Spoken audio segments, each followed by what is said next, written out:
बिहार प्रशासनिक सेवा में 17वें नंबर पर मेरा नाम ओम प्रकाश लाल। अभी आपको रिजल्ट क्या घोषित किया पद क्या दिया गया? बिहार प्रशासनिक सेवा अलॉट किया गया है, जिसमें एसडीएम का पद मिलेगा। SDM। हाँ, एसडीएम का पद मिलेगा बिहार प्रशासनिक सेवा में।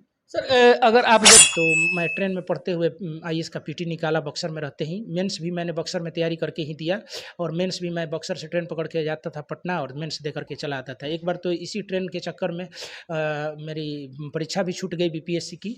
ट्रेजरी अफसर बेटा आईएएस बने और सिविल सेवक बने, सिविल सर्विसेज में जाए। लेकिन चूंकि पिताजी की देहांत हो जाने के बाद 14 वर्ष की उम्र थी मेरी, और मेरी 3 बहनें थी, बड़ी बहन थी, छोटी बहन थी, सबकी पढ़ाई लिखाई शादी विवाह की जिम्मेवारी मेरे कंधों पर आ गई। और मेरी माताजी थोड़ी सी बीमार रहती थी वहाँ से मैंने 5वीं क्लास उत्तीर्ण की। उसके बाद मैं 6 क्लास के लिए बक्सर आ गया, और नेहरू स्मारक मध्य विद्यालय सिद्धनाथ घाट से मैंने 6 क्लास पास किया। उसके बाद मैं एमपी हाई स्कूल बक्सर में 10th क्लास वहाँ से बोर्ड की परीक्षा पास की, और एमबी कॉलेज में इंटर की परीक्षा आईएएस की परीक्षा मैंने पास की, और उससे रुक गए। और आईएएस का भी मैंने इंटरव्यू दिया, 2012 में इंटरव्यू दिया आईएएस का, 2013 में बीपीएससी का दिया, 2015, 17 और 19 में यूपीपीसीएस का इंटरव्यू दिया, और फाइनली 2023 के इंटरव्यू में बीपीएससी में मेरा सिलेक्शन हुआ है। मैं रेहान और आप देख रहे हैं जनता सिटी। संघर्षों से डरकर नौका पार नहीं होती, और कोशिश करने वाले की कभी हार नहीं होती। अभी हमारे साथ यहाँ पे देख सकते हैं कि बक्सर के ये ऐसे लाल है जो कि बीपीएससी क्वालिफाई किए हैं, और बीपीएससी में बिहार में 17वें रैंक पे 67वें बीपीएससी क्वालिफाई जो किए थे, उसमें इनका रैंक आया है 17 नंबर पे। और ये 17 नंबर के बिहार में अभी बक्सर जिला के टॉपर है, और इनसे हम बात करना चाहेंगे इनको पद क्या मिला है, हम इन्हीं के मुंह से जानना चाहेंगे। क्योंकि आज के जो लोग संघर्ष कर रहे हैं, और आज जो पढ़ाई लोग कर रहे हैं बीपीएससी का, यूपीएससी का, वो लोगों के लिए एक बहुत बड़े मिसाल है, और बक्सर जिला के हैं, और इनसे ये विश्वामित्र की नगरी है। कहीं ना कहीं यहाँ से राम और लक्ष्मण शिक्षा लेकर जाते हैं, और यह शिक्षा स्थली का आज सच में देखने को मिल रहा है। जिस तरह से बक्सर में जिस तरह रिजल्ट देखने को मिल रहा है, हर साल एक रिजल्ट, अच्छा रिजल्ट आ रहा है। बक्सर के लोग यहाँ से चयनित किए जा रहे हैं, और कहीं ना कहीं विश्वामित्र का सबसे बड़ा योगदान रहा, और यहाँ पे जितने ऋषि मुनियों ने तप किया था, आज इसका सच्चा प्रमाण यहाँ पर जीता जागता मिसाल देखने को मिल रहा है। डायरेक्ट अभी हम इनसे बात करना चाहेंगे। पहले तो आपका जनता सिटी में सर स्वागत करते हैं।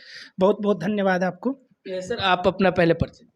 मेरा नाम ओम प्रकाश लाल है, और मैं अभी बिहार सरकार में पथ निर्माण विभाग में असिस्टेंट रिसर्च अफसर के रूप में कार्यरत हूं, और मैं 67वें बीपीएससी में बिहार प्रशासनिक सेवा में 17वें स्थान पर, कुल मेरिट में 25 स्थान है, और बिहार प्रशासनिक सेवा में 17वें नंबर पर मेरा नाम ओम प्रकाश लाल। रिजल्ट घोषित किया, पद क्या दिया गया? बिहार प्रशासनिक सेवा अलॉट किया गया है, जिसमें एसडीएम का पद मिलेगा। हाँ, एसडीएम का पद मिलेगा बिहार प्रशासनिक सेवा में। सर अगर आप जब अपना पढ़ाई कर रहे थे, सबसे पहले तो हम यहीं से जानना चाहेंगे, पढ़ाई करने के समय आपको कितने कठिनाइयों से सामना करना पड़ा? पढ़ाई, मेरी शुरुआती पढ़ाई प्राथमिक विद्यालय देवस्थापुर में हुई, प्राइमरी स्कूल में, जो मेरा गांव है, मूल गांव देवस्थापुर। वहां से मैंने 5वीं क्लास उत्तीर्ण की। उसके बाद मैं 6 क्लास के लिए बक्सर आ गया, और नेहरू स्मारक मध्य विद्यालय सिद्धनाथ घाट से मैंने 6 क्लास पास किया। उसके बाद मैं एमपी हाई स्कूल बक्सर में 10th क्लास वहाँ से बोर्ड की परीक्षा पास की, और एमबी कॉलेज में इंटर की परीक्षा आईएएससी की परीक्षा मैंने पास की। और उसके बाद बीएससी में कर रहा था, लेकिन जॉब में आने के चलते मैंने बीएससी अधूरा छोड़ना पड़ा, और मैंने इग्नू से बीएससी किया पत्रचार माध्यम से। और उसके बाद मैंने एमए किया। उसके बाद मैंने नेट जेआरएफ भी है, 2 बार मैंने जेआरएफ क्वालिफाई किया, लेकिन पीएचडी में एडमिशन नहीं ले सके, क्योंकि विभाग में 4 साल छूट लेना पड़ता छुट्टी पीएचडी के लिए। मेरा असिस्टेंट प्रोफेसर के इंटरव्यू के लिए 2 बार बुलाया गया, बीपीएससी द्वारा भी और यूपीपीसीएस द्वारा भी, लेकिन इंटरव्यू अच्छा जाने के बावजूद, चूँकि पीएचडी का मेरे पास डिग्री नहीं थी, तो इसलिए 10 नंबर वहाँ पर लॉस हुआ, और थोड़े से नंबर से रुक गए। और आईएएस का भी मैंने इंटरव्यू दिया, 2012 में इंटरव्यू दिया आईएएस का, 2013 में बीपीएससी का दिया, 2015, 17 और 19 में यूपीपीसीएस का इंटरव्यू दिया, और फाइनली 2023 के इंटरव्यू में बीपीएससी में मेरा सिलेक्शन हुआ है। थोड़ा सा हम आपका जानना चाहेंगे पारिवारिक बैकग्राउंड के बारे में। जो परिवार में बहुत सारी कठिनाई आता है, कैसे कैसे लोग परिवार से संघर्ष कर और जो आज के भी बच्चे तैयारी कर रहे हैं, और किन किन कठिनाइयों से संघर्ष आपको करना पड़ा, और आज इस पोजीशन पे आप पहुँचे?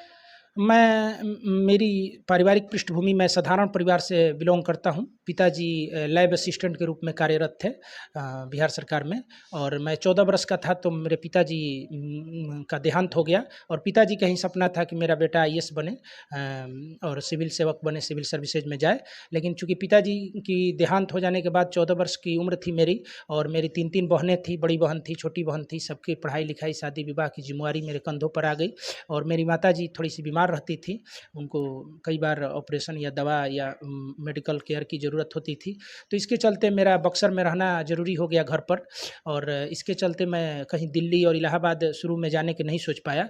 और मैंने पहला बार आईएएस का जो पीटी दिया था तो बक्सर से आरा ट्रेन में पढ़ते हुए दिया था, चूँकि मेरी ड्यूटी आरा में थी और अभी भी मूल पदस्थापन मेरा आरा में ही है। तो मैं ट्रेन में पढ़ते हुए आईएएस का पीटी निकाला बक्सर में रहते ही। मेंस भी मैंने बक्सर में तैयारी करके ही दिया, और मेंस भी मैं बक्सर से ट्रेन पकड़ के जाता था पटना और मेंस दे करके चला आता था। एक बार तो इसी ट्रेन के चक्कर में मेरी परीक्षा भी छूट गई बीपीएससी की। ट्रेजरी अफसर हमारे मित्र हैं शशिकांत सुमन, अभी पोस्टेड हैं, और मेरा सारा पेपर अच्छा जाने के बाद हिंदी का पेपर छूट गया ट्रेन के चलते। तो इस तरह की भी घटनाएं हुई, और कई लोगों ने सलाह दिया कि जब मेंस की परीक्षा हो तो कम से कम दिल्ली जा कर के तैयारी करिए। तो एक बार जब सब बहनों की शादी हो गई तो उसके बाद हमने फिर परीक्षा के लिए ट्राई किया, और उसमें 1 महीने की छुट्टी मिली तो मैं दिल्ली जा कर के मेंस का तैयारी किया। लेकिन बैड लक रहा कि मेंस की तैयारी के बाद इंटरव्यू का कॉल आया, और इंटरव्यू में फाइनली नहीं हुआ। आईएएस का इंटरव्यू मैंने दिया 2012 में और नहीं हुआ। फिर 2013 में बीपीएससी का भी इंटरव्यू दिया, वहाँ भी थोड़े नंबर से रुक गए, 2 नंबर से रुक गए। फिर 15, 17 और 19 में फिर यूपीपीसीएस का इंटरव्यू दिया, तो कभी 6 नंबर से, कभी 4 नंबर से, कभी छूट जाते थे। इतने सालों से लगातार 2012 से आपका स्टार्टिंग हुआ नौकरी की तैयारी करने समय, और आपको इंटरव्यू और जॉब के लिए एकदम तैयार हो गए कि 2012 से अब हमको तैयारी करना है अच्छे ढंग से। उस समय आपने बहुत सारा इंटरव्यू दिया, उसमें आप बहुत जगह असफल भी रहे।